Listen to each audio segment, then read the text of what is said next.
Okay, it's day 3. Just checking in. Let's start off with how I'm feeling. I feel great, honestly. I went through my journals and my experience from the last fast on day 3. There's a huge difference. The last time I didn't do the primer fast. I didn't go through the process of cutting out 100% of carbs, not counting dietary fiber. Um, that took me, 11 days this time? And I started the full fast immediately, right upon reaching that point where I just felt 100% normal, eating 100% no carb diet. That has made all the difference. I would definitely say that going through that no carb primer before you start a fast is an absolute requirement. I would never do it otherwise. Can you? Yes, it's gonna suck. This time around, it's probably 70% easier than it was on the first 3 fasts I did. The fasts have always been really rough up front. Not this time. Up front, it's, I'm fasting, but the vast majority of what I'm feeling is, to be expected, right there. I'm tracking my heart rate variability, which you can learn about elsewhere. I'm not going to go into it here. That has declined. I usually averaged around 150 to 180, and for the last few days I've been right around 90 to 110. So my heart is definitely working harder. I'm also doing a daily ECG with my trusty Apple Watch to help me. I don't actually know what that's going to do. I hope it gives me some insight when it's all over with.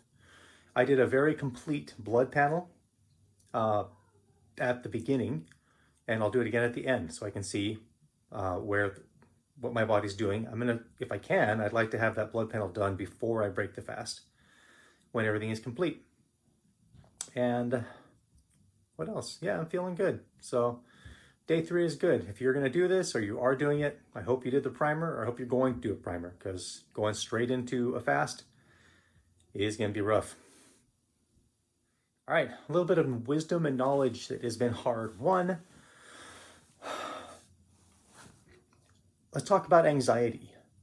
I'm a member of a church where we fast once a month on the first Sunday. And it's just 2 meals, it's nothing big. And I remember, particularly as a teenager, there was a lot of just like panic and anxiety among the young men when it comes to fasting. The idea that we might fast, to a teenager felt like absolute torture. So I remember raiding the freezer and the fridge the night before at 11:59 and just basically gorging myself. And this was really common among, the wisdom of 15-year-olds, in an attempt to try and make the fast easier. It didn't work. It actually backfired and usually made you more hungry the next day. My point is that we fretted about it, we were worried about it, and we were anxious about the impending discomfort that came from fasting for a whopping 6 to 9 hours. As a teenager, that was like suicide. But we made it all come true. If we had just taken a breath and relaxed and said, yeah, I'll skip breakfast and lunch, I'll be all good, it would have been so much easier. Instead, we worried about it. That's what I'm realizing made the last fast, in particular, the 17-day fast, I think that's what made it so hard for me. It's why I don't think I ever quite stabilized, even all the way to the end. I did most of the way, but not all the way. I fixated on it, and more than anything, I worried. I let those natural, to be expected feelings of, oh no, I have no food, therefore I'm gonna die. It's more of a visceral, primal response, but I let those have credibility, and I paid attention to them. And they grew, as anxiety does. It worked in the background. It was subconscious. I wasn't even really completely aware I was doing it. So what I've learned over the last 6 months is a lot of breathing and relaxation techniques. A lot. I won't get into a whole lot of it here. My mentor in that has been Wim Hof, if you're familiar with his breathing techniques. Very powerful, especially in just becoming mindful of my anxiety which I'm not an anxious person. There's a level of anxiety there I didn't even know existed. But I'm talking total relaxation throughout the torso. And for me, I feel it in the pelvic floor. Everything relaxes and just chill. If there's any anxiety at all, it will build and it will become toxic and painful and nasty. And you'll basically ruin the fast. Physically and emotionally, they're linked. If you are emotionally anxious and unhappy and worried, your body will never quite balance. You'll be in a state of fight or flight. Whereas the body is designed to fast naturally. It does it normally. It's meant to do so. It's good, it's healthy. And it knows when to start and it knows when to stop. And it'll be clear on that. But if you're anxious and you're worried even a little bit, you may be able to white knuckle through it, but it's going to be terrible and no fun at all. So that's my biggest challenge, is how do I ensure that I am at that total level of relaxation, serenity, calm. I can do this. I can get all the way down. I can exclude those negative and false thoughts. That's a big deal. And it's the most important thing I'm going to address today. I think the approach will be a little bit different for everybody. For me, it has to do with mindfulness, being aware of my thoughts, and physiologically, breathing, calm. My body lets me know when I'm anxious, and I know when I've overcome it. So I wish you luck in your journey. We'll definitely talk about it more because this is key to the most important element of a long-term fast, which is sustaining it before and after. If you can't do both of those, you're going to have some first, second, third, fourth, fifth tries, kind of like this guy. So that's all I'll say on that today. Talking a little bit about my experience with muscle loss, which is one of the big problems, or not really problems, concerns with long-term fasting. Again, 3 days, 6 days, 17 days. I'm a grappler, so that's, think like UFC, MMA, but just take the ground game, the rest, what looks like wrestling. Very open, not a lot of rules, if any. Incredibly physically demanding, and I absolutely love it. Been doing it for years, and it's awesome. When I went back to roll the first time after fasting for 17 days, I think it was 2 days afterwards, I did not grapple during the fast. I was stronger and I was faster. I was I did the caliper test to be able to measure body composition, and it showed about maybe a 10% loss in overall muscle mass. Substantial loss in more like 5 to 6% in body fat. But I did not have a substantial, I would say even noticeable loss of muscle. And when it came to actual application, doing the same activity before and after, I was stronger, faster, more agile, and my muscles simply worked better.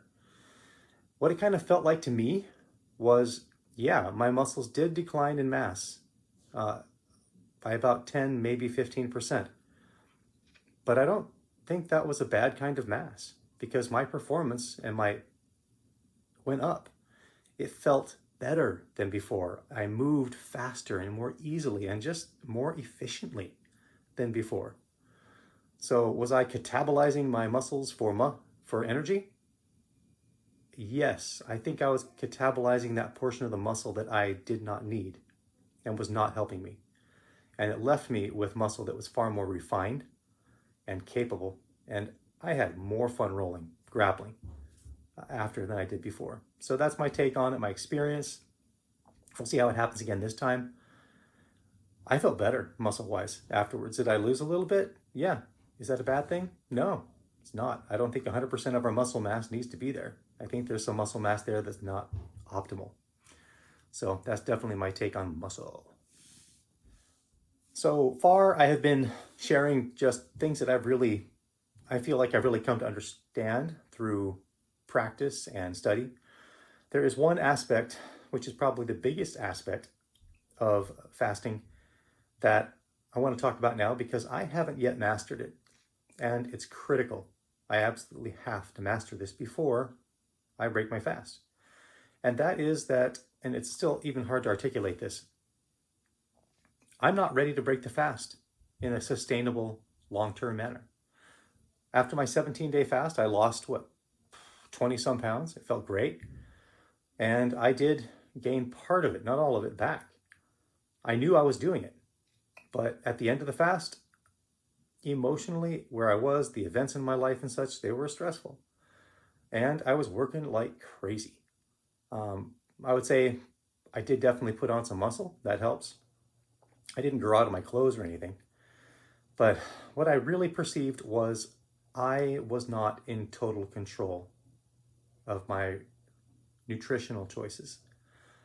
I was not relaxed about it. It was definitely to a lesser degree. I made progress, huge progress, but I wasn't there yet, all the way. If I were to put a number on it, I'd probably say 60%, maybe even 70. Afterwards, I did not feel nearly as drawn to highly palatable foods, simple carbohydrates, things like that, that I would used to rely on as a compensatory force in helping my emotions balance. So was it a waste of time, that first 17-day fast? Of course not. It was huge. And I'm reaping all the benefits of that attempt in this fast. And it's huge, and it's been with me all along. So I don't want to give the impression that I was a failure and I shouldn't have done it. I did not meet my goal, but it was not a failure. I'm hoping to do it this time. As long as my body cooperates, I'm totally gonna nail it. But I'm not there yet. And when I break this fast, I want to be completely at peace with the difference between what my body wants and what my emotions and the rest of me wants. If my body at the end of the fast says I need to have 1 egg, that's it. I want to be satisfied with that all the way through. Not like, oh, I got that egg, but I can't wait for the next dozen, whatever. Or if I break the fast and I fully intend, I'll get into this later, to have an absolutely zero carb diet, again, not excluding dietary fiber, so that I can rebuild my microbiome with exactly what I want in my microbiome. Well, am I okay with that? Like, truly, am I satisfied 100% all the way through eating that diet that I know my body wants? Or am I going to revert to that, hey, I'm back to eating again. Where's the donuts? My body's not saying that. I actually had a donut not long after the last fast because this wanted it. I almost threw up. It was really horrible. But I did it anyways. So I need to get that balance, that my relationship with food, my overall emotional health, gotta be solid. I honestly think, I know that there is no better time to work on such things than during an extended fast. Like I said in that first video, it's gonna gift wrap all your issues and shove them up your nose, whether you like them or not. They come out without warning and they're rough.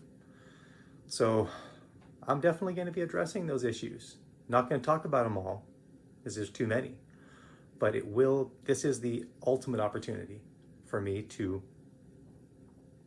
get there. But I need to be mindful of it. I need to be aware of it so that when it's time to break the fast, I can do so not like it's any other meal, but I can see the meal for what it is. A special opportunity, special time to bring that part back into my life. But I won't be tempted and drawn and pushed to eat for any other reason. If I do that, I miss out on the experience. It's not as joyful, it's not as pleasurable, and it's definitely not healthy. I'm gonna end this fast right. I don't exactly know how I'm gonna do that yet, but I have a month to figure it out, and I'll stay on top of it because I know that's critical. So any feedback could be great. Appreciate it. There's one last thing that I want to add on, two last things I want to add on to this video. This needs to happen up front. Something that I learned from research as well as experience. Medications are not permissible. They are not good. You don't want them during an extended fast. The reason is very simple. It's not a matter of opinion. It's rather a matter of physiology. The body has a very distinct and amazing process for going into a fasted state. And it's meant to do that. It's intentional and it's capable. but it's very much mechanical, like a 1, 2, 3 kind of step. There are medications that can block the body from entering a genuine fasted state. Statins, they mess with the brain in possibly a good way, but statins mess with the brain and they will block the body's ability to enter a completely fasted, independent state. It will be miserable and it will not be healthy. You'll cause potentially harm, and either way, it's not going to work. Stimulants, they mess with the brain. They mess with your body's ability to regulate itself, which is exactly what you're trying to address with a long-term fast. If this is an issue in terms of your own health requirements, well, you might have to take a risk and stop taking something you're used to taking.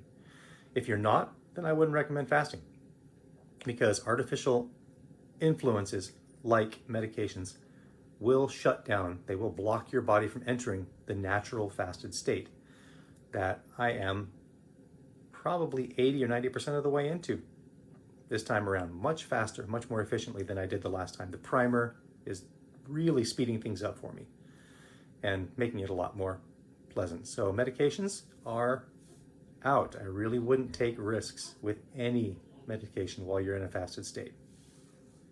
Last thing for today, I found a video on YouTube that's about an hour long, and it addresses the process of fasting in great detail, and it aligns with all the research and experience that I have. I didn't find a single thing in it that I would really say was incorrect. It's not trying to sell anything, and it does add a lot of great insight into what actually happens when the body goes into an extended fasting state. So I will link to that below. Beyond that, I am done for today. I will check in tomorrow, day 4. Seriously, I just did day 1. Okay, so thankfully this is moving fast for me. Much faster than before. Appreciate it and good luck.